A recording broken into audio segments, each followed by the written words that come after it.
নমস্কার, আমার নাম রূপা। আপনারা দেখছেন রূপার ভিলফুড। এই ভিলফুডে আজকে আমি এক নতুন রেসিপি নিয়ে চলে এসেছি। তো সেই নতুন রেসিপিটা আমি কিভাবে বানাবো, কি কি দিয়ে বানাবো, আপনারা সেটা ফলো করুন।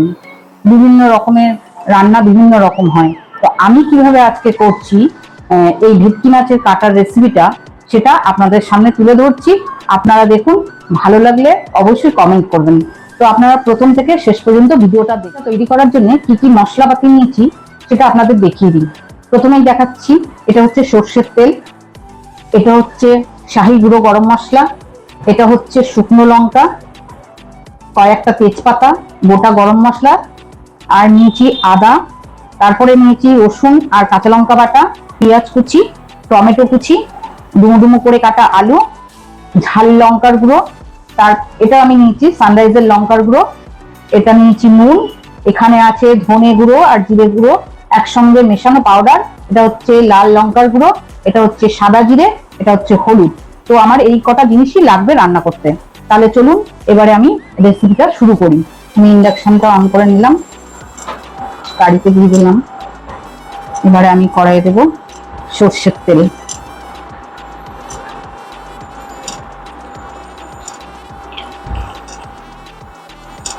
সর্ষের তেলটা গরম হলে আমি এই আলুগুলো ভেজে নেব নুন হলুদ দিয়ে। তেলটা গরম হয়ে গেছে, এবার আলুগুলো আমি ভেজে নেব।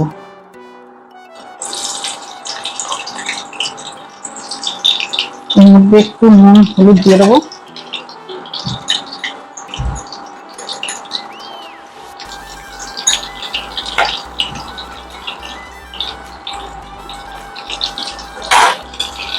ভাজা হয়ে গেছে, এবারে আলুটা আমি তুলে নেব।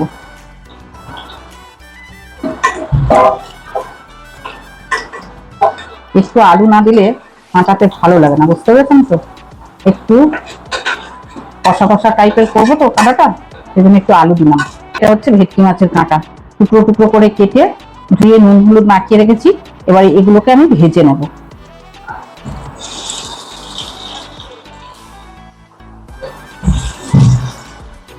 আমার কাঁটাগুলো সব ভাজা হয়ে গেছে, লাল লাল করে ভেজে তুলে নিয়েছি।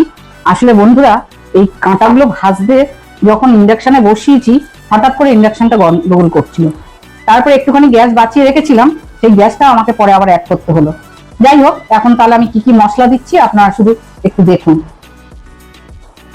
প্রথমে দিয়ে দিলাম একটু তেজপাতা, তারপরে দিয়ে দিলাম দুটো তিনটে শুকনো লঙ্কা গোটা ফোড়নে, তারপরে দিয়ে দিচ্ছি গোটা গরম মশলা,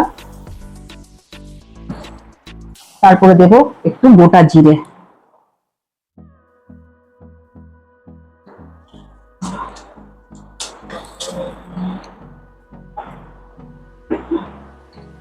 এবারে ফোড়নটা 2-3 মিনিট মতো নাড়বো।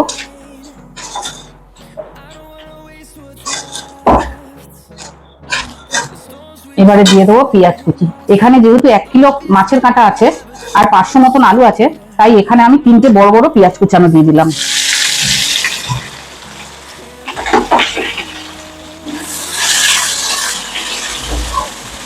তো ব্রাউন ব্রাউন হবে, সেই রকম ভাবে ভাজতে হবে পেঁয়াজটাকে খুব ভালো করে।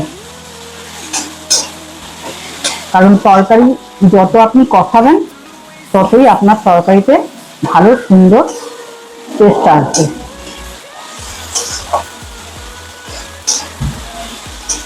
তাই পেঁয়াজটা ভাজা ভাজা করার সময় আমি একটু নুন দিয়ে দিচ্ছি, তাহলে পেঁয়াজটা তাড়াতাড়ি নরম হয়ে যাবে আর ভাজাও হয়ে যাবে। কাঁচা লঙ্কা রসুন বাটার গন্ধটা মোটামুটি প্রায় চলে গেছে। এবারে আমি কিছু গুঁড়ো মশলা অ্যাড করব, তার জন্য আমি একটু জল দিয়ে দেবো, নাহলে মশলাটা জ্বলে যাবে। অল্প একটু জল দিয়ে দিলাম।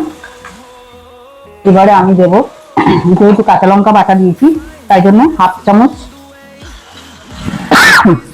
লাল লঙ্কার গুঁড়ো দেবো। তারপরে দেবো, যেহেতু নুন দিয়ে আমার কাঁটা টাটা সব ভাজা আছে, আলুও ভাজা আছে, তাই অল্প করে নুন দেবো, বেশি নুন দেবো না। পরিমাণ মতো নুন দিয়ে দিলাম। এবারে দেবো আমি 1 চামচ মতন হলুদ।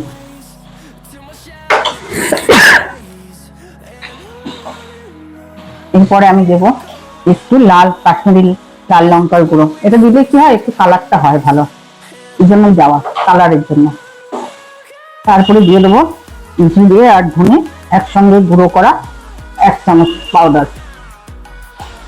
এবার এটা আমি আস্তে আস্তে কষাবো।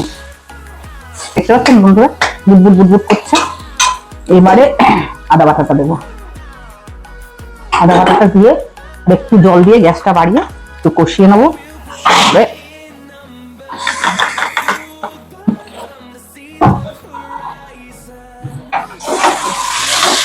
আলুটা অ্যাড করে দেবো।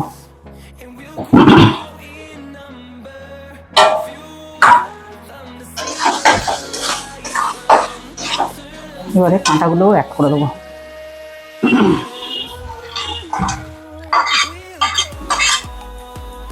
একদম ভালো করে সব কষানো হয়ে গেছে।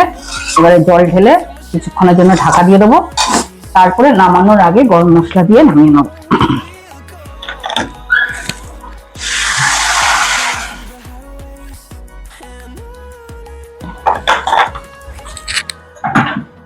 যেহেতু সবকিছু ভাজা টাজা করা আছে, সেই জন্য বন্ধুরা বেশি জল দিলাম না, অল্প জল দিলাম, মাখা মাখা হবে।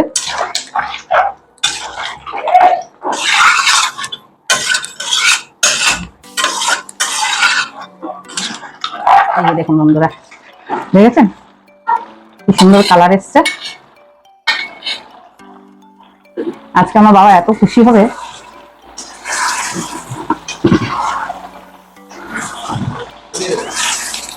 একটু গরম মশলা দিয়ে দিই।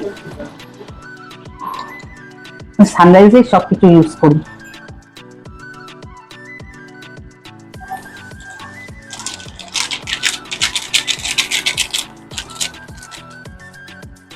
এটাকে ভালো করে নাড়াচাড়া দিয়ে নামিয়ে নেব। এই যে বন্ধুরা, আমি এই রেসিপিটা তৈরি করে আপনাদের সামনে সার্ভ করেছি। দেখুন কেমন দেখতে হয়েছে। যদি আপনাদের ভালো লাগে আমাকে অবশ্যই কমেন্টে জানাবেন, আর জানালে আমি আরো উৎসাহ পাবো আপনাদের নিত্য নতুন ভিডিও দেওয়ার জন্য। তাহলে আজকে এই পর্যন্ত, আবার পরের এপিসোডে আপনাদের সঙ্গে আমার দেখা হচ্ছে। এখনকার মতন নমস্কার।